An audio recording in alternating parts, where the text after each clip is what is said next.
13వ అధ్యాయము హోషేయ గ్రంథం 13వ అధ్యాయము 12వ వచనం అండి. 751వ పేజ్. ఎఫ్రాయిము దోషము నా యొద్ద ఉంచబడి ఉన్నది, అతని పాపము భద్రము చేయబడి ఉన్నది. ప్రార్థన. కృపా సత్య సంపూర్ణమైన మా ప్రియ పరలోక తండ్రి, మహోన్నతుడా, నీకు వందనాలు ప్రభువా. ఎఫ్రాయిము జీవితంలో నుండి మీరు మాతో మాట్లాడుతున్నందుకు వందనాలు నాయనా. నీ మాటలు చక్కగా స్పష్టంగా అర్థమవడానికి సహాయం దయచేయండి. వినే వాక్యాన్ని ప్రభు హృదయంలో భద్రపరచుకొని నీ కృపలో మేము ముందుకు సాగే వాళ్ళంగా ఉండడానికి సహాయం దయచేయండి. యేసుక్రీస్తు వారి ఘనమైన నామములో ప్రార్థన చేయుచున్నాము మా పరమ తండ్రి, ఆమేన్. ప్రియులారా, ఎఫ్రాయిము గురించి మనము ధ్యానం చేస్తా ఉన్నాం. ఎఫ్రాయిము దోషము నా ఎదుట ఉంచబడి ఉన్నది, లేక నా యొద్ద ఉంచబడి ఉన్నది. ఎఫ్రాయిము యొక్క పాపము నా యొద్ద భద్రము చేయబడి ఉన్నది అని దేవుడు మాట్లాడుతూ ఉన్నాడు. మానవుడు చేసిన పాపాలు, మానవుడు చేసిన దోషాలు దేవుడు తన ఎదుట ఉంచుకునే దేవుడు. 90వ కీర్తన 8వ వచనంలో మనకు తెలుసు, నీవు మా దోషములను నీ ఎదుట ఉంచుకొని ఉన్నావు అన్నాడు. మరి దోష నివారణ ఎలాగండి? దోషాలు ఆయన దగ్గర ఉంచుకుంటే ఎలాగండి అని అనుకుంటున్నారా? దోషము లేక పాపము లేక అతిక్రమము లేక అపరాధం ఎప్పుడు వరకు ఆయన తన ఎదుట ఉంచుకుంటాడు లేక ఆయన ఎంత భద్రం చేసుకుని ఉంచుతాడు అని అంటే, మనము వాటిని ఒప్పుకొని విడిచిపెట్టేంత వరకు కూడా ఆయన దగ్గర అవి భద్రంగా ఉంచబడతాయి. అందుకే బాప్తిస్మం ఇచ్చుకునేటప్పుడు పాస్టర్ గారు ఒప్పింపజేస్తాడు. ఒప్పింపజేసి తండ్రి యొక్క కుమారుని యొక్క పరిశుద్ధాత్మ యొక్క నామములో బాప్తిస్మం ఇస్తా ఉన్నాము అని ఇలా పడుకోబెట్టి ఇలా లేపుతాం. అంటే ఏంటి? ఆ బిడ్డ యొక్క పాపాలన్నీ ఆ రోజుతో సమాధి చేయబడి తిరిగి లేపబడ్డాడు అని. కాబట్టి ఒకవేళ బుద్ధిపూర్వకంగా పాపం చేస్తే ఇక బలి లేదు అన్నాడు. కానీ వాక్యం ఏమంటుంది అంటే, మనము మన పాపములను ఒప్పుకొని నేడల ఆయన నమ్మదగిన వాడు, ఆయన నీతివంతుడు కనుక సమస్త దుర్నీతి నుండి మనలను పవిత్రులుగా చెయ్యదు అన్నాడు. పాప విముక్తి ఉంది, దోష విముక్తి ఉంది, వాటికి నివారణ ఉంది. ఎప్పుడు? ఒప్పుకొని విడిచిపెట్టాలి. ఒప్పుకోకుండా విడిచిపెట్టుకోకుండా ఉంచుకుంటే అది ఆయన యొద్ద భద్రము చేయబడతాది అని ఆయన మాట్లాడుతున్నాడు. ఎఫ్రాయిము పాపము, ఎఫ్రాయిము దోషము నా యొద్ద ఉంచబడి ఉన్నది, ఎఫ్రాయిము పాపము నా యొద్ద భద్రము చేయబడి ఉన్నది అన్నది. ఎఫ్రాయిము ఎవరో మనం గత వారం ధ్యానం చేశాం. ఎఫ్రాయిము యోసేపు యొక్క కుమారుడు. ఏ కుమారుడు? రెండవ కుమారుడు. యోసేపు యొక్క రెండవ కుమారుడైన ఎఫ్రాయిమును యోసేపు అంటున్నాడు, ఏ దేశంలోనైతే నేను బాధను అనుభవించానో ఆ బాధను దేవుడు మర్చిపోయినట్లు, దేవుడు మర్చిపోయి అభివృద్ధిలోనికి నన్ను తీసుకొచ్చాడు కనుక అతనికి ఎఫ్రాయిము అని పేరు పెడతానని అనుకొని రెండో వాడికి ఎఫ్రాయిము అని పేరు పెట్టాడు. మనష్య అనే పేరు ఎందుకు పెట్టాడండి అని అంటే, నన్ను బాధించిన దేశంలో దేవుడు నాకు బాధను మర్చిపోయినట్లు చేశాడు కాబట్టి అతనికి మనష్య అని పేరు పెడతాను అని అన్నాడు. పెద్ద అబ్బాయికి ఏమో మనష్య అని పేరు పెట్టాడు. అనగా బాధను మర్చిపోతాం. రెండవ అబ్బాయికి ఏమో ఎఫ్రాయిం అని పేరు పెట్టాడు. అనగా అభివృద్ధిలోనికి వచ్చుట. అనగా ఏ దేశములైతే నేను శ్రమ అనుభవించానో ఆ దేశములో దేవుడు నన్ను అభివృద్ధిలోనికి తీసుకొచ్చాడని చెప్పి అతనికి ఎఫ్రాయిం అని పేరు పెట్టాడు. అదే సమయంలో దేవుడు అతన్ని ప్రేమించి ఎఫ్రాయిమును యాకోబు ద్వారా ఆశీర్వదించాడు. ఎలా ఆశీర్వదించాడు అంటే యాకోబు యొక్క కుడి చేతితో ఎఫ్రాయిమును ఆశీర్వదించాడు. దేవుడు కూడా ఎఫ్రాయిమును ఎంతగానో ప్రేమించాడు. ఎఫ్రాయిము నాకు ఇష్టమైన కుమారుడు అన్నాడు. ఎఫ్రాయిము నా ముద్దు బిడ్డ అన్నాడు. మరలా ఎఫ్రాయిము గురించి మాట్లాడుతూ ఎఫ్రాయిముకు నేను నడక నేర్పాను అన్నాడు. ఈ ఎఫ్రాయిముకు ఇన్ని కార్యాలు దేవుడు చేస్తే ఎఫ్రాయిము చేసిన పాపం ఏంటంటే అంటే అతడు విగ్రహములతో కలిసిపోయాడు. చూడండి, హోషేయ గ్రంథంలోనే 4వ అధ్యాయము 17వ వచనం. హోషేయ గ్రంథం 4వ అధ్యాయము 17వ వచనంలో ఎఫ్రాయిము విగ్రహములతో కలిసిపోయాను. చాలండి. ఎఫ్రాయిమును దేవుడు ఏం చేశాడు? ఆశీర్వదించాడు. ఎవరి ద్వారా? యాకోబు ద్వారా. గత వారం మనం ధ్యానం చేశాం. యాకోబు ఎఫ్రాయిమును కుడి చేత ఆశీర్వదించాడు. కొంతమంది కొత్తమంది వచ్చారు కనుక 48 ఆదికాండ గ్రంథం 14వ వచనం చదువుతాం. ఆదికాండ గ్రంథం 48వ అధ్యాయము 14వ వచనంలో యాకోబు ఎఫ్రాయిమును ఆశీర్వదించిన రీతి మనకు అక్కడ కనపడుతుంది. చదువుతారా?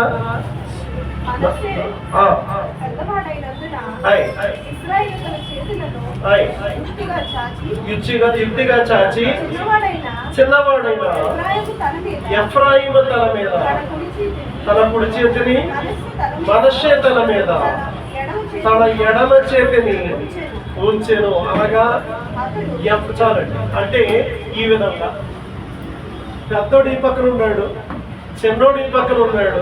ఇప్పుడు యాకోబు యుక్తిగా ఎలా ఆశీర్వదిస్తున్నాడు? ఎలా ఆశీర్వదించాలి? ఎలా ఆశీర్వదిస్తున్నాడు అంటే చిన్నవాడైన ఎఫ్రాయిమును దేవుడే యాకోబు ద్వారా ఆశీర్వదిస్తున్నాడు. ఆ విధంగా యుక్తిగా యాకోబు ఈ ఎఫ్రాయిమును ఆశీర్వదించాడు. దేవుడు కూడా ఇర్మియా గ్రంథంలో 31వ అధ్యాయం 20వ వచనం. ఇర్మియా 31:20 ఏమన్నాడు? 31వ అధ్యాయము 20వ వచనములో ఎఫ్రాయిము కదా నాకు ఇష్టమైన కుమారుడా, ఎఫ్రాయిము నా ముద్దు బిడ్డ అని మాట్లాడుతూ ఉన్నాడు. అంటే ఎఫ్రాయిము దేవునికి ఇష్టమైన కుమారుడు. ఎఫ్రాయిము దేవుని యొక్క ముద్దు బిడ్డ కనుక ఎఫ్రాయిమును గురించి దేవుడు మాట్లాడుతున్న మాట ఏంటంటే నా ముద్దు బిడ్డ, నాకు ఇష్టమైన కుమారుడా అని మాట్లాడుతున్నాడు. మరలా హోషేయ గ్రంథానికి వస్తే హోషేయ గ్రంథంలో 11వ అధ్యాయము 3-4 వచనాల్లో ఎఫ్రాయిమును నేను చెయ్యి పట్టుకొని నడక నేర్పాను అన్నాడు. ఎఫ్రాయిమును నేను స్నేహించాను అన్నాడు. ఎఫ్రాయిమును నేను స్వస్థపరిచాను అన్నాడు. ఎఫ్రాయిమును నేను కౌగలించుకున్నానన్నాడు. ఎఫ్రాయిమును నేను ఆకర్షించుకున్నానన్నాడు. ఎఫ్రాయిమును నేను ఆహారము పెట్టాను అన్నాడు. అంటే ఎఫ్రాయిమును దేవుడు జగత్తు పునాది వేయబడక మునిపే ఎరిగి ఉన్నవాడు, ప్రేమించాడు, ఆకర్షించాడు, ఆ యాకోబు చేత దీవించాడు. నా ప్రియమైన కుమారుడు అన్నాడు, ముద్దు బిడ్డ అన్నాడు, ఇష్టమైన కుమారుడు అన్నాడు, నేను అతనికి నడక నేర్పాను అన్నాడు. దేవుడు ఎంతగా ప్రేమించి ఇన్ని ఆధిక్యతలు ఎఫ్రాయిముకి ఇస్తే ఎఫ్రాయిము ఏమయ్యాడంట? ఈ హోషేయ గ్రంథం 4:17 వచనంలో ఎఫ్రాయిము విగ్రహములతో కలిసిపోయెను. ఎఫ్రాయిము విగ్రహములతో కలిసిపోయెను. ప్రియులారా, ఇక్కడ మనం చూస్తా ఉన్నాం, వాస్తవానికి తండ్రి ఎఫ్రాయిము యొక్క తండ్రి యోసేపు ఎన్నడూ కూడా దేవుని విడిచిన వాడు కాడు. కానీ కుమారుడైన ఎఫ్రాయిము దేవుని విడిచి విగ్రహములతో కలిసిపోయినట్లుగా మనం చూస్తూ ఉంటాం. తండ్రి దేవుణ్ణి ప్రేమించిన వాడు, ఏ విషయానికైనా సరే దేవుని విడిచిపెట్టిన వాడు కాడండి. ఆదికాండ గ్రంథం 42:18 నేను దేవునికి భయపడువాడను అని ప్రారంభించాడు. నేనేమై ఉన్నాను? నేను దేవునికి భయపడువాడను అన్నాడు. దేవునికి భయపడివాడను అని చెప్పినప్పుడు అక్కడ మొదలు పెట్టుకొని దేవుని పేరు ఎక్కడ చూసినా దేవుడు దేవుడు దేవుడు అంటానే ముందుకు వెళ్ళాడు. చూడండి, ఆదికాండ గ్రంథం 41వ అధ్యాయము 28వ వచనములో దేవుడు తాను చెయ్యబోవునది కదా, ఫరో కలగన్నాడంట. ఆ కలభావం చెబుతూ, అబ్బా నీకులాగా ఎంత జ్ఞానవంతులు ఎవరు లేరు అని అనుకుంటుంటే, ఇప్పుడు దేవుడు తాను చేయబోతున్నది ఫరోకు బోధించుచుండెను లేక చూపించుచుండెను. 32వ వచనంలో ఏమన్నాడు? ఈ కార్యం దేవుని వలన నిర్ణయింపబడినది. అంటే దేవుని పేరెత్తుతున్నాడు. అన్య దేశంలో ఎక్కడ ఉన్నాడు ఇప్పుడు యోసేపు?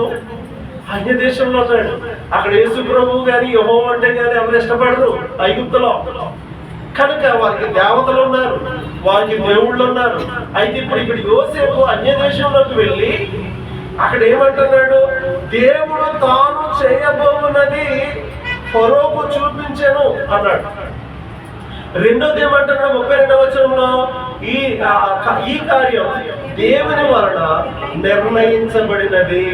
మరలా అంటున్నాడు దేవుడు శీఘ్రముగా జరిగించును. అంటే ఫరో కళ విషయంలో దేవుడు దేవుడు అంటున్నాడు, అన్నల విషయంలో కూడా ఏమన్నాడు? అక్కడే చూడండి ప్రక్కనే 45వ అధ్యాయం 5వ వచనం ఆయన ఏమన్నాడు? అయినను నన్ను అమ్మివేసినందుకు మీరు దుఃఖపడకుడి, దేవుడు మీకు ముందుగా నన్ను ఎక్కడికి పంపించాను. అంటే దేవుడు అంటున్నాడు. ఫరో దగ్గర దేవుడే అన్నాడు, అన్నల దగ్గర కూడా దేవుడే అంటున్నాడు. ఎందుకు దేవుడు పంపాను అంటున్నాడు అని అంటే 7వ వచనం చదివితే, ప్రాణముతో మిమ్మల్ని కాపాడుటకు దేవుడు మీకు ముందుగా నన్ను పంపాను. అంటే ఎన్నిసార్లు దేవుడు దేవుడు దేవుడు అంటున్నాడు చూడండి. ఫరో దగ్గర 3-4 సార్లు దేవుడు దేవుడు అన్నాడు. ఇప్పుడు అన్నల దగ్గరకు వచ్చి దేవుడు దేవుడు అంటున్నాడు. మళ్ళా 8వ వచనంలో దేవుడే కానీ మీరు నన్ను పంపలేదు అన్నాడు. దేవుడే పంపడయ్యా, మీరు పంపలేదు. మీరు అన్నేసారి అనుకుంటున్నారా? కాదు కాదు కాదు, దేవుడే నన్ను ఇక్కడ పంపాడు అన్నట్టు మాట్లాడుతున్నాడు. మరలా 9వ వచనంలో కూడా దేవుడు నన్ను ఐగుప్తు దేశం అంతటికి ప్రభువుగా కదండి, దేవుడు దేవుడు దేవుడు అని అంటున్నాడు. అనగా తండ్రి అయిన యోసేపు భక్తి కలిగిన వాడే కానీ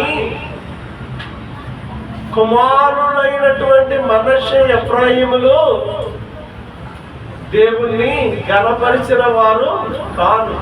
ఆయన భక్తుడైతే వీరు భ్రష్టులు. యోసేపుకు కఠినమైన శ్రమలు వచ్చినాయి. ఎన్ని సంవత్సరాలు చెరసాల్లో ఉన్నాడు చెప్పాలి? ఎన్నోసార్లు చెప్పాను నేను. ఎన్ని? 13 సంవత్సరాలు. 17వ సంవత్సరంలో బయలుదేరాడండి. కనుక 13 సంవత్సరాల కఠినమైన శ్రమ కదా. అలాంటి శ్రమ అనుభవించినటువంటి యోసేపు జీవితంలో ఎన్నడూ కూడా దేవుడు నన్ను ఇలా చేశాడు అలా చేశాడు బాధ పెట్టాడని మరోవైపు మరో దేవుళ్ళ వైపు ఎప్పుడు మరులు కల్పబడిన వాడు కాడు. అయితే ఎఫ్రాయిము దేవుని విడిచి ఎవరితో కలిసిపోయాడంట? అన్య విగ్రహములతో కలిసిపోయాను. ఎంత బాధాకరమో. తండ్రి భక్తుడే కానీ కుమారుడు మనష్షే ఎఫ్రాయిములు ఎలాంటి వారు అని అంటే దోషాలు చేసేవారు, దోషకారులు బైబిల్లో కనపడతారు. ఏలీ గొప్ప దైవజనుడు, ఏలీ గొప్ప దైవజనుడు. సిలోహులో ఆ కాలంలో ఏలీ ఉండేవాడు. అలాగా దేవుని సన్నిధిలో, దేవుని మందిరంలో సిలోహు అనేవారు దాన్ని. ఆ సిలోహులో ఏలీ గొప్ప దైవజనుడు. అయితే ఏలీ కుమారులు ఎలాంటి వారు అని అంటే, సమూయేలు మొదటి గ్రంథం 2వ అధ్యాయము 12వ వచనంలో ఏలీ కుమారులు మిక్కిలి దుర్మార్గులు అంటారు. ఎలాంటి వారు? ఏలీ కుమారులు మిక్కిలి దుర్మార్గులు, వారు దేవునిని ఎరుగని వారు. 22వ వచనంలో వారు వ్యభిచారులు అన్నాడు. 23వ వచనంలో వారు చెడ్డ కార్యములు చేయవారు అన్నాడు కదా. యోసేపు గొప్పవాడే, భక్తుడే. కుమారులైన మనష్షే, ఎఫ్రాయిములు భ్రష్టులు. దైవజనుడైన ఏలీ గొప్పవాడే, భక్తుడే. కానీ అతని కుమారులు హోప్లి, ఫినెహాసులు భ్రష్టులు, వ్యభిచారులు, మిక్కిలి దుర్మార్గులు. వాళ్ళ గురించి రాయబడ్డారు. అదే విధముగా సమూయేలు గొప్ప ప్రవక్త, సమూయేలు గొప్ప న్యాయాధిపతి కదండి, గొప్ప ప్రార్థనాపరుడు. అయితే అతని కుమారులు వారెలాంటి వారండి అని ఆలోచన చేస్తే, సమూయేలు మొదటి గ్రంథం 8వ అధ్యాయం 3వ వచనంలో, సమూయేలు మొదటి గ్రంథం 8వ అధ్యాయం 4వ వచనం చదువుతాం. 8వ అధ్యాయం 4వ వచనంలో ఏమన్నారు? చిత్తగించుము, నీ కుమారుడు నీ ప్రవర్తన వంటి ప్రవర్తన కలిగిన వారు కారు. ఓ సమూయేలా అని ఆనాటి ఇశ్రాయేలీల పెద్దలు వచ్చారండి. ఇశ్రాయేలీల పెద్దలు వచ్చి ఏమంటున్నారు? సమూయేలా, ఓ ప్రవక్త, ఓ దైవజనుడా, నీ కుమారులు నీ ప్రవర్తన వంటి ప్రవర్తన కలిగిన వారు కారు. మరి వారెలాంటి వారు? ఆ 8వ అధ్యాయం 3వ వచనంలో ధనాపేక్షలు అన్నాడు, లంచగొండులు అన్నాడు, న్యాయమును త్రిప్పివేసేవారట. వారెలాంటి వారు? న్యాయమును త్రిప్పివేసేవారు. బైబిల్ అలా కొంతమంది కనపడతా ఉంటారు. తల్లిదండ్రులు భక్తి పరులే కానీ బిడ్డలు భయంకరులు. అదే విధంగా యోసేపు భక్తుడే కానీ యోసేపు కుమారులు దోషకారులు. అందుకే ఎఫ్రాయిము యొక్క దోషము నా యొద్ద భద్రము చేయబడి ఉన్నది. కనుక ఆలోచన చేసినట్లయితే ఈ యొక్క ఎఫ్రాయిము జీవితాన్ని మనం చూసినట్లయితే చాలా బాధాకరమైనటువంటి జీవితం. ఎఫ్రాయిమును దేవుడు నా ముద్దు బిడ్డ అన్నాడు. ఎఫ్రాయిమును దేవుడు నా ఇష్టమైన కుమారుడు అన్నాడు. ఎఫ్రాయిమును దేవుడు నా చేతులతో నడక నేర్పించాను అన్నాడు. ఎఫ్రాయిమును దేవుడు నేను ఆయనను స్నేహించాను అన్నాడు. ఎఫ్రాయిముతో దేవుడు నేను నీకు ఆహారం పెట్టానన్నాడు. ఎఫ్రాయిముతో దేవుడు నేను నిన్ను ఆకర్షించానన్నాడు. చాలా విషయాలు చెప్పాడండి. అయితే ఎఫ్రాయిము దేవుడు చేసిన మేళ్లను విడిచిపెట్టి, దేవుడు చేసిన ఉపకారాన్ని విడిచిపెట్టి, కంప్లీట్ గా దేవుడిని విడిచిపెట్టి విగ్రహములతో కలిసిపోయాను. ఎంత బాధాకరం! చేసిన మేళ్లను మర్చిపోయాడు. చేసిన మేళ, దేవుడు చేసిన ఉపకారాన్ని మర్చిపోయి ఆ విగ్రహాల వైపు వెళ్ళిపోయాడండి. ఇది బాధాకరం. గనుక ప్రియ దేవుని బిడ్డలారా, బైబిల్లో కొందరు కనపడతారు దేవుడు చేసిన మేళ్లను మర్చిపోయి. ఎందుకు పనికి రాకుండా గాడిదలు కాసుకునేవాడు ఎవరండి? సౌలు. సౌలు గాడిదలు కాసుకునేవాడు. ఈ గాడిదలు కాసుకునే సౌలు జీవితాన్ని మనం చూస్తే దేవుడు ఇశ్రాయేలును రాజుగా చేశాడు. ఈ రాజైన ఈ సౌలు ఏమయ్యాడండి అంటే దేవుని విడిచి దోపుడు మీద ఎగబడ్డాడు. ఆ 15వ అధ్యాయంలో సమూయేలు మొదటి గ్రంథం 19వ వచనంలో నీవెందుకు దేవుని మాటను విసర్జించి దోపిడి మీదకి ఎగబడితివి అంటాడు. కనుక దేవుని విడిచి ఆ విధంగా భ్రష్టుడైనట్లుగా మనం చూస్తూ ఉన్నాం. కనుక ప్రియులారా, ఆలోచన చేసినట్లయితే ఇక్కడ మనం చూస్తూ ఉన్నాం, ఈ యొక్క ఎఫ్రాయిము జీవితాన్ని చూస్తే అతడు విగ్రహములతో కలిసిపోయాను. విశ్వాసమైన మనము ఎలా ఉంటున్నాము, మన బిడ్డలు ఎలాగుంటున్నారో, మన పూర్వీకులు ఎలాగున్నారో ఆలోచన చేసుకునే వాళ్ళగా ఉండాలి. శోధనలు వస్తాయి, బాధలు వస్తాయి, కష్టాలు వస్తాయి, కానీ తొలగిపోయే వారముగా ఉండకూడదు. ఎఫ్రాయిము విగ్రహములతో కలిసిపోయాను అన్నాడు.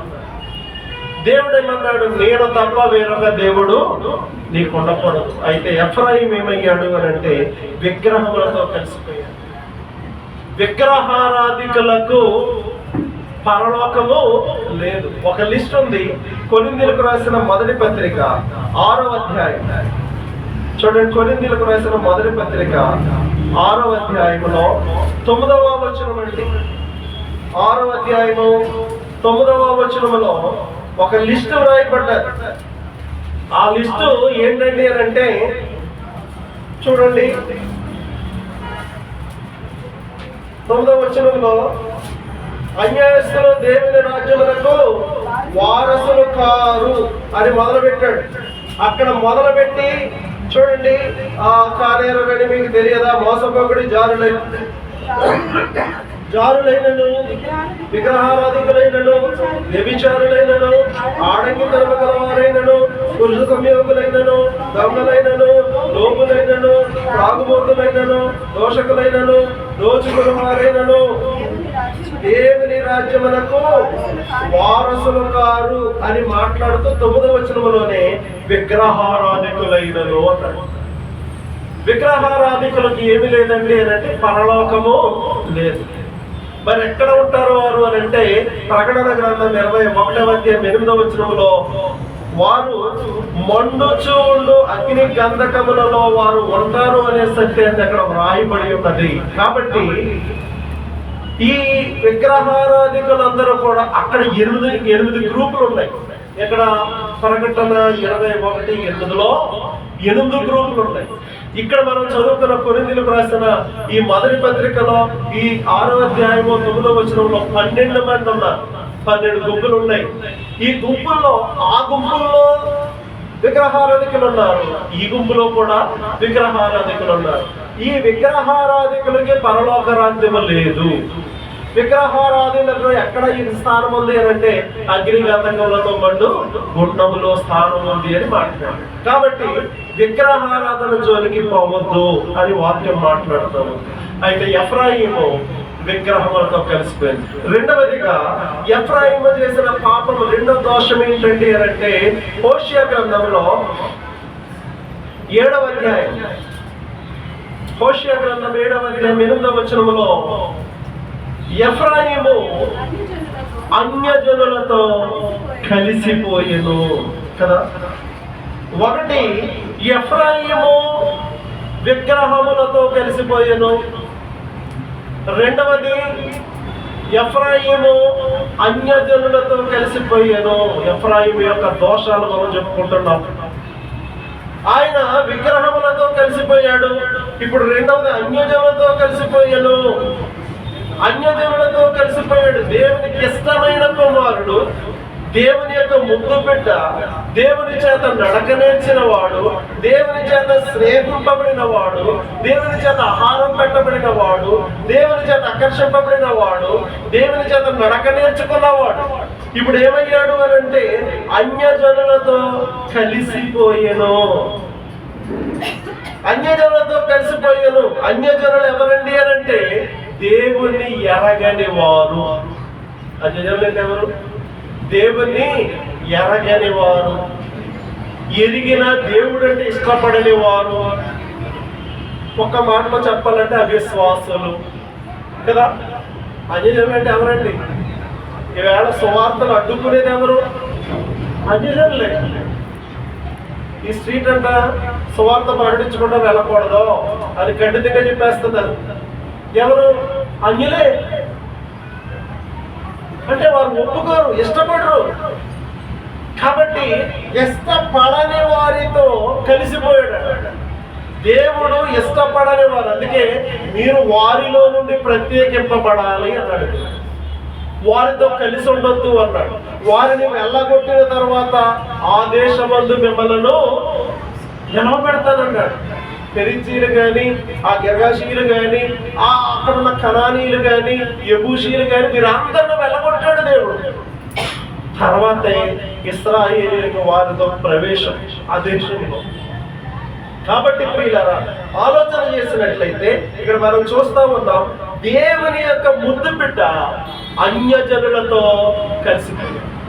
అన్యజనులతో కలిసిపోవటం వల్ల వచ్చిన నష్టం ఏంటండి అని అంటే, ఆలోచన చేయండి. కీర్తన గ్రంథంలో 107వ కీర్తన.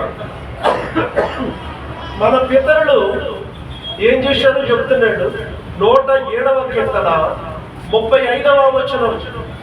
మన పితరులు ఏం చేశారట? వారు అన్యజనులతో సహవాసము చేసి, అన్యజనులతో ఏం చేశారంట? సహవాసము చేసి వారి క్రియలు నేర్చుకోలేరి. ఏం చేశారంటే మన పితరులు ఏం చేశారండి అని అంటే, వారు అన్యజనులతో సహవాసము చేసి వారి క్రియలు నేర్చుకోలేరి. దేవుడు ఎందుకు అన్యజనులతో సహవాసం చేయొద్దన్నాడు? 6 నెలల సహవాసం చేస్తే వారే వీరవుతారట. సహవాసం చేస్తే ఇప్పుడు మన పితరులు ఏమయ్యారు? ఎందుకు అరణ్యంలో రాలిపోయారు? వారు అన్యజనులతో సహవాసం చేసి వారి క్రియలు నేర్చుకొనిరి. వారి క్రియలు ఎంత ఘోరంగా ఉంటాయి? వారి క్రియలు ఏంటండి అని అంటే, మూఢాచారాలు, నమ్మకాలు, మూఢమైన నమ్మకాలు, మూఢమైన ఆచారాలు. కనుక ప్రియ దేవుని బిడ్డలారా, దేవుడు అందుకే చెప్తున్నాడు, ఈ లోకముతో స్నేహము చేయవద్దు. యాకోబు పత్రిక 4వ అధ్యాయము 10వ వచనములో, ఈ లోకముతో స్నేహము దేవునితో వైరమని మీరు ఎరుగరా? కాబట్టి ఈ లోకముతో స్నేహము చేయొద్దన్నాడు దేవుడు. మాట్లాడుతూ ఆ ప్రజలకు స్వార్థ ప్రకటింపజేస్తూ ఉన్నాడు. ఈ లోక స్నేహం దేవునితో వైరము అన్నాడు. కాబట్టి విశ్వాసులైన వారు అన్యజనులతో సాంగత్యము మాట్లాడొద్దని నేను అట్లా. మనము కూడా ఎక్కడున్నాం? భూలోకములోనే ఉన్నాం. వాళ్ళతో మాట్లాడాలి, తప్పదు. ఎంతవరకు మాట్లాడాలో, ఎంతవరకు వెళ్ళాలో, ఎంతవరకు సహవాసం చేయాలో అంతవరకే. లేకపోతే కొంతకాలానికి వారి క్రియలు నేర్చుకుంటాం. వారి క్రియలు ఎలా ఉంటాయి మీ అందరూ తెలుసు. కాబట్టి వారి క్రియలు నేర్చుకుంటాం. మన పితరులు కూడా వారితో సహవాసం చేసి వారి క్రియలు నేర్చుకున్నారు. సూర్య నమస్కారాలు చేయడం నేర్చుకున్నారు. పాత నిబంధనల గ్రంథంలో ఇవన్నీ ఉన్నాయి. కాబట్టి ప్రియులారా, ఆలోచన చేయండి. విశ్వాసమైన మనము కూడా, కొంతమంది మన క్రైస్తవులు అక్కడక్కడ చూస్తారు, లైట్ వెళ్ళిపోయింది అంటున్నారు. మనోళ్ళే అంటున్నారు. ఏది ఏమొచ్చింది? ఏమైనా వచ్చిందా? ఏమీ రాలా. అదో నీ భ్రమ. అన్నం తింటే పళ్ళు నదులు తింటారు, నెలలో జరుగుతూ తింటారు. మనమదే కొంతమంది ఉన్నారు. కొన్ని ఉంటాయి ఏంటి ఆచారాలు, ఎవరికి కనపడకుండా పొట్టాడతారు. ఎక్కడో తలగొట్టు, ఎవరికి కనపడకూడదు. అది ఏది? ఎక్కడి నుంచి వచ్చింది అది ఆచారం? ఎవరికి కనపడో తోడు కడతారు, ఎక్కడో ఉంటుంది అది. ఎందుకు లోపలికి వెళ్తాం, మీకే తెలుసు. కాబట్టి అన్యజనులు ఇవన్నీ ఎక్కడ వచ్చినాయి? అన్యజనులతో సహవాసం చేసి వారి క్రియలు నేర్చుకునేది. కాబట్టి విశ్వాసులైన వారు అన్యజనులతో సహవాసము చేస్తే దుష్ట సాంగత్యము మంచి నడవడిని చేరుకోదు. నన్ను అన్నారు ఆ మధ్య జబ్బు అయిపోయినప్పుడు, ఎక్కడో సాయి దగ్గరికి తీసుకెళ్తాను, నువ్వు రావద్దులే, తోడు పక్కన కట్టుకోవాలి. మంచాల కడితే సరిపోతాడు. నేను తోడు పొంది ఏమవుతుంది, బ్రతికే ఉంటారా? మా వాళ్ళే అంటే వాళ్ళు చర్చికి వెళ్తారు కానీ నామకార్థులు అంటారు కదా. కనుక ప్రియులు ఆలోచన చేయండి. దేవుడు తోడుకంటే గొప్పవాడు బాబు అని చెప్పాడు. అంటే ఆలోచన చేయండి ప్రియులారా, ఆలోచన చేయండి. మనం గమనించాలి, అన్యజనులు చేయు ఆచారముల జోలికి దేవుడు వెళ్ళొద్దని ఎందుకన్నాడు? ఎఫ్రాయిము అన్యజనులతో కలిసిపోయాను. అన్యజనులతో కలిసిపోవటం వలన ఇశ్రాయేలు ప్రజలు ఏం చేశారు? వారితో సహవాసం చేసి వారి క్రియలు నేర్చుకున్నారు. కాబట్టి దేవుని కోపం వచ్చింది, వారు అరణ్యములో రాలిపోయిరి. దుష్ట సాంగత్యము మంచి నడవడిని చెడుపును కదా, ఆలోచన చేయాలి. కనుక ప్రియ దేవుని బిడ్డలారా, దేవుడేమన్నాడు చదువుదాం. కొరింథీయులకు రాసిన మొదటి పత్రిక 15వ అధ్యాయంలో 33వ వచనం అండి. దుష్ట సాంగత్యము మంచి నడవడిని చెడుపును. కాబట్టి ఆ విధంగా దేవుడు హెచ్చరిక చేస్తున్నప్పుడు మనము దుష్ట సాంగత్యము జోలికి పోయే వాళ్ళముగా ఉండకూడదు. కొరింథీయులకు రాసిన 2వ పత్రిక 6వ అధ్యాయము 14వ వచనం అండి. కొరింథీయులకు రాసిన 2వ పత్రిక 6వ అధ్యాయము 14వ వచనములో ఒక చక్కని మాట ఉంది. ప్రభువు మాట్లాడుతూ ఉన్నాడు. ఏమంటా ఉన్నాడు అని అంటే, మీరు అవిశ్వాసులతో జోడుగా ఉండకుడి. అవిశ్వాసులంటే అన్యజనులు. అన్యజనులతో జోడుగా ఉండకుడి. నీతికి దుర్నీతితో ఏమి సాంగత్యం? వెలుగులకు చీకటితో ఏమి పొత్తు? క్రీస్తులకు బెలియాలతో ఏమి సంబంధం? అవిశ్వాసితో విశ్వాసికి పాలెక్కడుంది? దేవుని ఆలయములకు విగ్రహములతో ఏమి పొందిక? మనము జీవము గల దేవుని ఆలయమై ఉన్నాము కదండి. దేవుడే చెప్తున్నాడు, విశ్వాసికి అవిశ్వాసితో పాలెక్కడది? ఏంటి సాంగత్యం? వెలుగు. ఇప్పుడు మనం విశ్వాసం అండి, మనం వెలుగండి, మనం నీతండి, వాళ్ళు దుర్నీతండి. మనం వెలుగండి, వారు చీకటండి. మన విశ్వాసం అండి, వారు అవిశ్వాసం అండి. ఏంటి సాంగత్యం అని అడుగుతున్నాడు. మరి ఎలా ఉండాలన్నాడు? 18వ వచనంలో ఆయన మాట్లాడుతున్నాడు, నేను వారిలో చదువు నివసించినట్టుకు నేను వారికి దేవుడై ఉందును, వారు నాకు ప్రజలై ఉందును. కావున మీరు వారి మధ్య నుండి బయలుదేరి ప్రత్యేకముగా ఉండుడి. మనం ఎలా ఉండాలట? ప్రత్యేకముగా ఉండాలి. విశ్వాసులమైన మనము ఈ ఎఫ్రాయిము నుండి కొన్ని పాఠాలు నేర్చుకుంటున్నాం. తండ్రి భక్తుడే కానీ ఎఫ్రాయిము భ్రష్టుడు. ఎఫ్రాయిము దోషకారి, తండ్రి యోసేపు నీతిమంతుడు. ఎఫ్రాయిము దోషకారి. ఎఫ్రాయిము చేసిన దోషాలు ఏంటండి?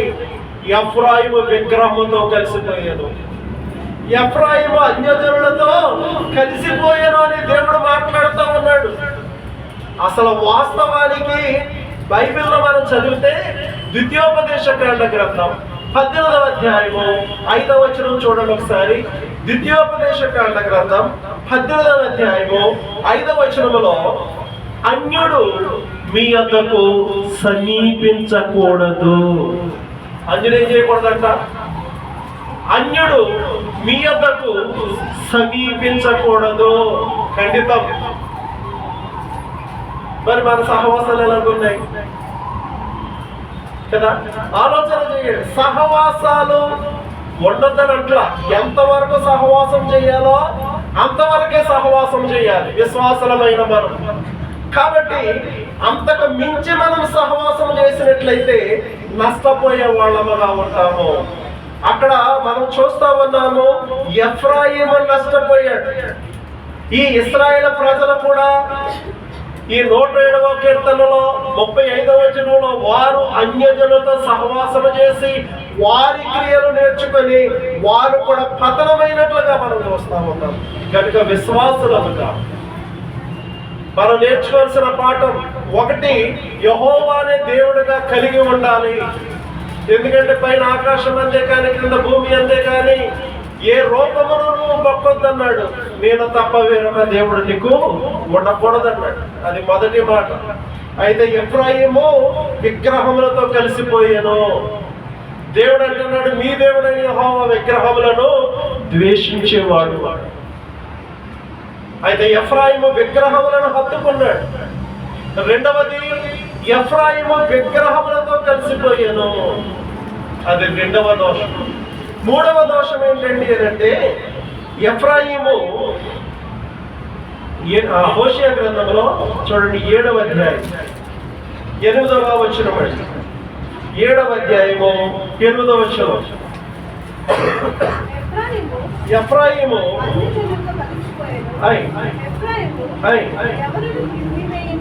ఎవరును త్రిప్పివేయని. ఏమండి, ఇది ఎంత విచారమో చూశారా? ఎఫ్రాయిము ఎవరును త్రిప్పివేయని అప్పము వంటి వాడాయను. 3 విషయాలు. ఎఫ్రాయిము విగ్రహములతో కలిసిపోయాను, ఎఫ్రాయిము అన్యజనులతో కలిసిపోయాను, ఎఫ్రాయిము ఎవరును త్రెప్పలేనటువంటి అప్పము వంటి వాడాయను. దేవుని యొక్క ముద్దు బిడ్డ, దేవుని యొక్క ఇష్టమైన బిడ్డ కుమారుడు, దేవుని చేత నడక నేర్చుకున్న కుమారుడు ఇప్పుడు ఏమయ్యాడంటే, ఎవరునో తెప్పలేని అప్పము వంటి వాడాయను. ఎవరునో తెప్పలేని ఎలాంటి వాడాయను? ఆ అప్పము వంటి వాడాయను. ఎఫ్రాయిము ఒకప్పుడు గొప్ప విశ్వాసి. దేవునితో నడక నేర్చుకున్నాం అంటే, ఇప్పుడు పిల్లలకి నడక నేర్పాలంటే మనం ఏం చేయాలి? చెయ్యి పట్టుకొని వాళ్ళు నడిపించాలి. ఇప్పుడు ఏదో వాకర్ వచ్చినాయండి, అప్పుడు లేవు కదా. వాళ్ళని ఎలా పట్టుకుని నడవాలంటే మనం వంగాలి, మన చెయ్యి వాళ్ళు పట్టుకోవాలి, నడవాలి, నడుపుతూ వెళ్ళాలి.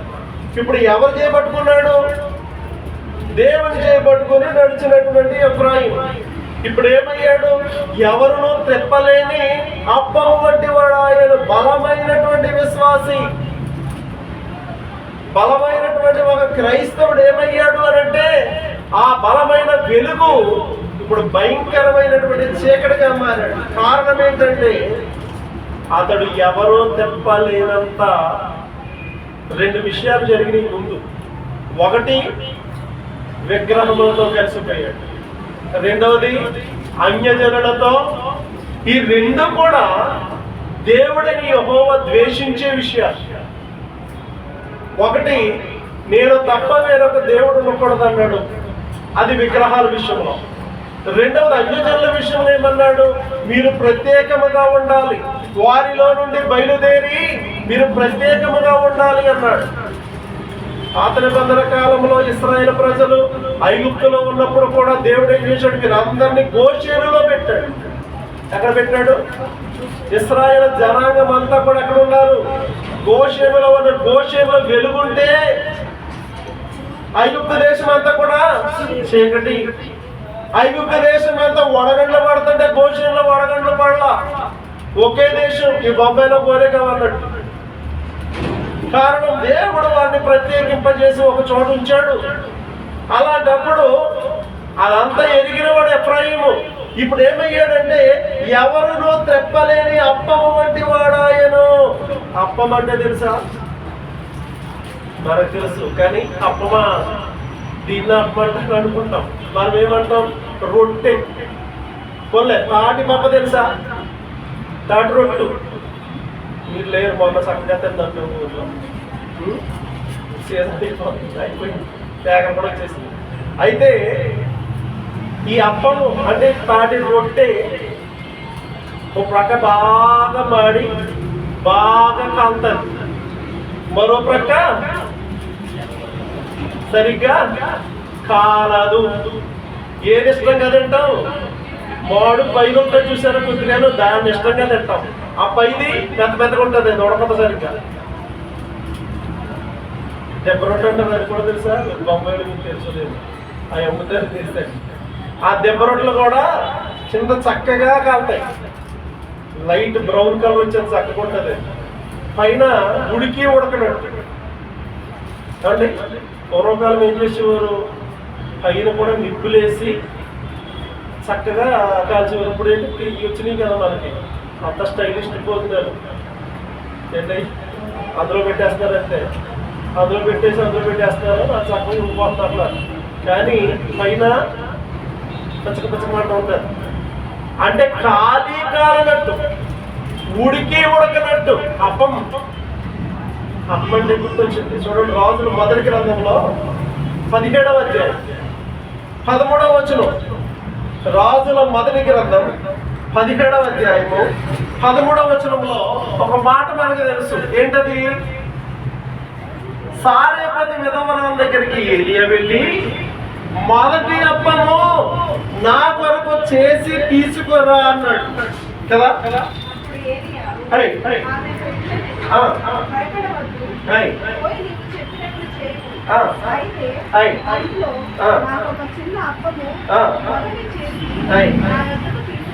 చాలండి. ఇప్పుడు అప్పం అంటే చెప్తున్నా, అక్కడ అప్పం ఉంది కాబట్టి ఇక్కడ అప్పం అని గుర్తొచ్చింది కనుక ఇప్పుడు ఎఫ్రాయిము అప్పంలా ఉన్నాడు. అప్పం అంటే సారేపతి విధవరాలు కాల్చి ఏలియాకి ఇచ్చింది చూసారా, అలాంటిది అనమాట. అంటే ఖాళీ కాలనట్టు, ఉడకనట్టు ఈ అప్పంగా ఉన్నాడట. ఎవరు? ఎఫ్రాయిం. అంటే ఈ ఎఫ్రాయిం ఎలా ఉన్నాడు అని అంటే, ఎఫ్రాయిము అన్యజనులతో కలిసిపోయాను, అతడు ఎవరునో త్రెప్పలేని అప్పము వంటి వాడాయను. కారణం అప్పం అంటే ఇప్పుడు అర్థమయ్యే ఉంటుంది, నులివెచ్చని స్థితి, ఖాళీ కాలని అంటే నులివెచ్చని స్థితి. రెండవది 2 తలంపులు. వెళ్దామా? వద్దులే, బాధమానం లేదు, వెళ్ళిపోతాం లేదు మరి. అంటే 2 తలంపులు. అంటే ఎఫ్రాయిము స్థితి ఎలా ఉందండి అని అంటే 2 తలంపులు, 2 ఆలోచనలు, 2 ఉద్దేశాలు, నులివెచ్చని స్థితి, విమనస్కులు, ఇవన్నీ కూడా ఖాళీ కాలనట్టు, ఉండనట్టు. ఎఫ్రాయిము జీవితం ఎలా ఉందంటే అందులో నుంచి వచ్చాడు కదా. ఎందులో నుంచి? క్రిస్టియానిటీలో నుండి ఎక్కడికి వెళ్ళిపోయాడు? అన్యజనులతో కలిసిపోయాడు, విగ్రహములతో కలిసిపోయాడు. కానీ ముందు వెళ్ళాడు కదా అక్కడికి. ఎక్కడికి? దేవుని మందిరానికి వెళ్ళాడు, దేవునితో నడక నేర్చుకున్నాడు, దేవునితో ముద్దు పెట్టి అనిపించుకున్నాడు. ఈ మర్చిపోలేకపోతున్నాడు. కానీ అలాగే అది మర్చిపోలేకపోతున్నాడు. ఇప్పుడు ఎక్కడ ఉన్నాడంటే 2 దొడ్ల మధ్య పండుకొని ఉన్న గార్ధవం అన్నాడు. ఎవరిని?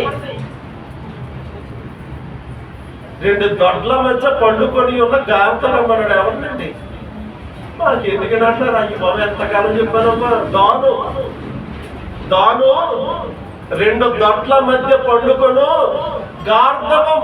ఆ దొడ్డికి పనికిరాడు, ఈ దొడ్డికి పనికిరాడు.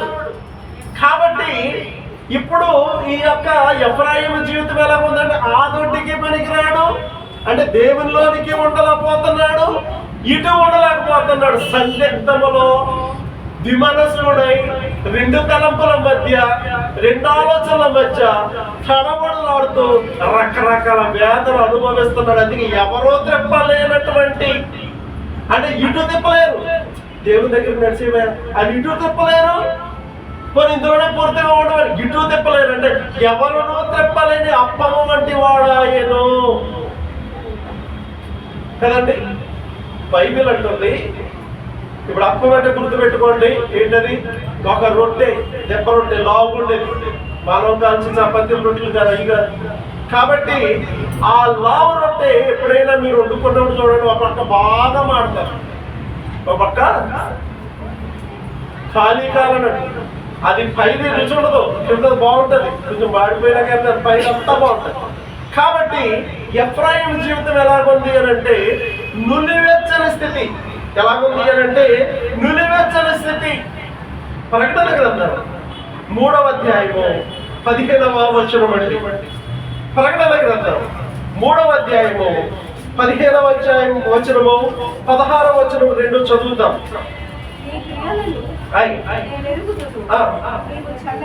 నీవు చల్లగానైనను లేవు, వెచ్చగానైనను లేవు.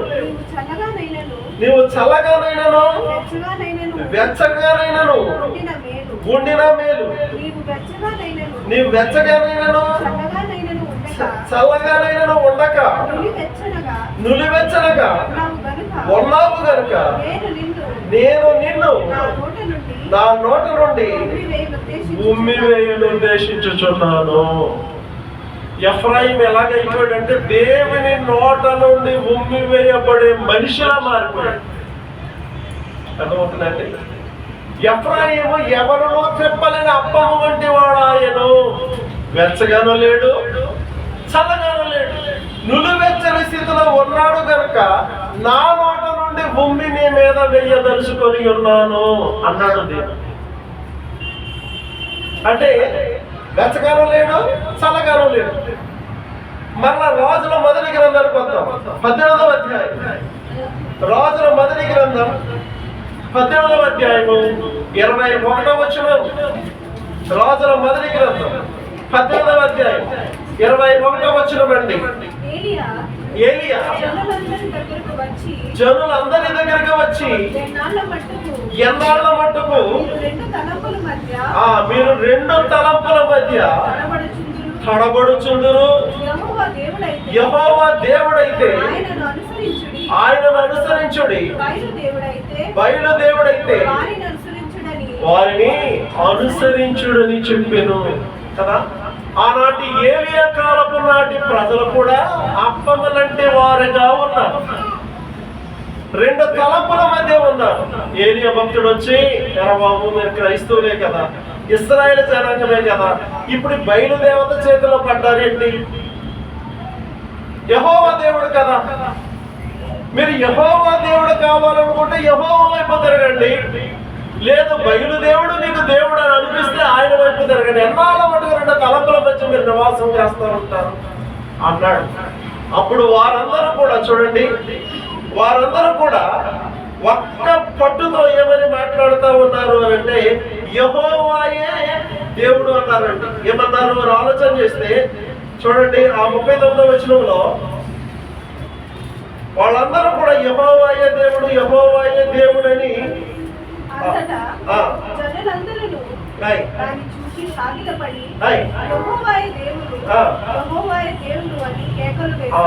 కదండి. యెహోవాయే దేవుడు, యెహోవాయే దేవుడు అని కేకలు వేసిరి. హెచ్చరిక వచ్చింది. ఏలియా హెచ్చరిక చేశాడు. ఎంతకాలం వరకు మీరు రెండు తలంపుల మధ్య ఉంటారు అని ఏలియా హెచ్చరిక చేయగా వారు ఇప్పుడు యెహోవాయే దేవుడు అన్నారు. ఆలోచన చేస్తున్నారా? ఒకప్పుడు వారు ఎలా ఉన్నారు? అప్పము వంటి వారుగా ఉన్నారు. ప్రకటన గ్రంథంలో చదువుకున్నామే, ఆయన కూడా ఒకప్పుడు ఎలా ఉన్నాడు? అప్పములాగే ఉన్నాడు. అందుకే ఉమ్మి వేస్తాను అన్నాడు దేవుడు. అనగా ద్విమనస్కులుగా ఉన్నారు. ద్విమనస్కులను దేవుడు ఏం చేస్తున్నాడు? 119వ కీర్తన చూడండి, 113వ వచనం. ద్విమనస్కులను నేను ద్వేషించుచున్నాను. ఏం చేస్తానట? ద్విమనస్కులను నేను ద్వేషించుచున్నాను అన్నాడు. కాబట్టి విశ్వాసులైనటువంటి వారు ద్విమనస్కులుగా ఉండకుండా హృదయమును ఏం చేయాలంట? ద్విమనస్కులుగా ఉండకుండా ద్విమనస్కులను ఆయన ద్వేషిస్తూ ఉన్నాడు కనుక యాకోబు పత్రికలో ఒక మాట మనం చదువుదాం. 4వ అధ్యాయము 8వ వచనం. 4వ అధ్యాయము 8వ వచనం అండి. ద్విమనస్కులారా మీ హృదయములను పరిశుద్ధ పరచుకొనుడి. కాబట్టి ద్విమనస్కులను దేవుడైన యెహోవా ద్వేషిస్తూ ఉన్నాడు. విశ్వాసులైన వారమై మనము నేర్చుకోవాల్సిన పాఠం, మనం ఒక్కసారి రక్షించబడ్డాము కాబట్టి ఈ రక్షణ యాత్ర నడుస్తూ ఉండగా శ్రమలు వస్తాయి, శోధనలు వస్తాయి, కష్టాలు వస్తాయి, రోగాలు వస్తాయి. ఎందుకు అనంటే సద్భక్తితో బ్రతకను ఉద్దేశించిన వారందరికీ హింస కలుగును. ఏం కలుగును? బైబిల్ అంటుంది సద్భక్తితో బ్రతుకను ఉద్దేశించిన వారందరికీ హింస కలుగును. ఎఫ్రాయిము దేవునితో ఉన్నవాడే, సద్భక్తితో జీవించిన వాడే, కానీ లోకాశలకు పోయాడు, విగ్రహాల తట్టు తిరిగాడు. ఒకటి ఆయన చేసిన దోషం. రెండవది ఆయన అన్యజనులతో కలిసిపోయాడు, రెండవ దోషం. మూడవ దోషం, ఆయన ఎవరినో త్రిప్పలేని అప్పము వంటి వాడు ఆయన. కాబట్టి అనగా నిలువెచ్చని స్థితిలో ఉన్నాడు. విశ్వాసులు అలా ఉండకూడదు. ఆయన తప్ప మరొక దేవుడు మనము ఉంచుకొనకూడదు. మన సహవాసమైతే క్రీస్తుతోనూ తండ్రి అయిన దేవునితోనూ విశ్వాసులైన వారితో మన సహవాసం ఉండాలి. మూడవది, నులివెచ్చని స్థితిలో అప్పమ్మ వలె మనము ఉండకూడదు. ఆ సంగతిని గుర్తెరిగి ఎఫ్రాయిము దోషాల గురించి మనం చెప్పుకుంటున్నాం కనుక అతడు విగ్రహారాధికుడు అయిపోయాడు. దేవునిలో ఉన్నవాడు, దేవుని ముద్దు బిడ్డ, దేవుని యొక్క ఇష్టమైన బిడ్డ, దేవుని చేత నడక నేర్చుకున్నవాడు, అన్ని కలిగినవాడు, కానీ జారిపోయాడు, విగ్రహాల వైపు వెళ్ళాడు, విగ్రహారాధికుడు అయిపోయాడు. తరువాత వారి యొక్క విగ్రహాలతో తిరుగుతూ అన్యజనుల స్నేహాన్ని స్నేహించాడు, అన్యజనులతో స్నేహం చేశాడు, వారితో కలిసిపోయాడు. మూడవది, ఎవరినో త్రిప్పలేని అప్పము వంటి వాడు ఆయన. కాబట్టి నులివెచ్చని స్థితిలో ఉంటే కుమ్మి వేస్తానన్నాడు. వెచ్చగనైనా చల్లగను ఉండిన నీకది మేలగును, నులివెచ్చని స్థితి నీకుండినా బయటకు విమ్మివేయబడుదువేమో సంగమా అంటున్నాడు. కాబట్టి విశ్వాసులమైన మనము నేర్చుకోవాల్సిన పాఠం, వెచ్చగా ఉండాలి, చల్లగా ఉండాలి. నులివెచ్చని స్థితిలో ఉంటే ఒకనొకదైనాక విమ్మివేయబడతామన్న సత్యాన్ని గమనించి ప్రభువులో ధైర్యంగా ఉండి ఆ విగ్రహాలలో పోకుండా, అన్యజనుల సహవాసంలో పోకుండా, నులివెచ్చని స్థితిలో ఉండకుండా వెచ్చగా ఉండే దేవుడిలో ముందుకు సాగరణ కోర్చి మాటలు ముగిస్తా ఉన్నాను. దేవుడు తన వాక్యాన్ని దీవించి ఆశీర్వదించును గాక. ఆమేన్. చిన్న ప్రార్థన అండి. కృపా సత్య సంపూర్ణుడా, పరిశుద్ధుడానికి వందనాలు. నీ మాటలు నాయనా మీరు మాకు అందించారు. ఎఫ్రాయిము జీవితంలో నుండి మీరు మాతో మాట్లాడతారని వందనాలు ప్రభువా. నాయనా ఎఫ్రాయిము ఎంతగానో ప్రేమించావు, నీ ముద్దు బిడ్డగా నాయనను స్వీకరించావు ప్రభువా. అయితే ఎఫ్రాయిము నాయన ఇదిగో విగ్రహములతో కలిసిపోయాడు, ఎఫ్రాయిము అన్యజనులతో కలిసిపోయాడు, ఎఫ్రాయిము ఎవరినో త్రిప్పలేని అప్పమ్మ వంటి వాడైపోయాడని ప్రభావం సెలవిస్తా ఉన్నావు. ఆ విధంగా మేము ఉండకుండా ఈ లోకయాత్ర ముగించేటి వరకు ప్రభు నాయన నిన్నే రాజుగా రక్షకునిగా కలిగి, నాయన విశ్వాసుల వారితో ప్రభు సహవాసం కలిగి, నాయన వెచ్చని జీవితంతో ముందుకు సాగటానికి సహాయం అందరికి దయచేయమని యేసుక్రీస్తు వారి ఘనమైన నామములో ప్రార్థన చేయుచున్నాం మా పరమ తండ్రి. ఆమేన్.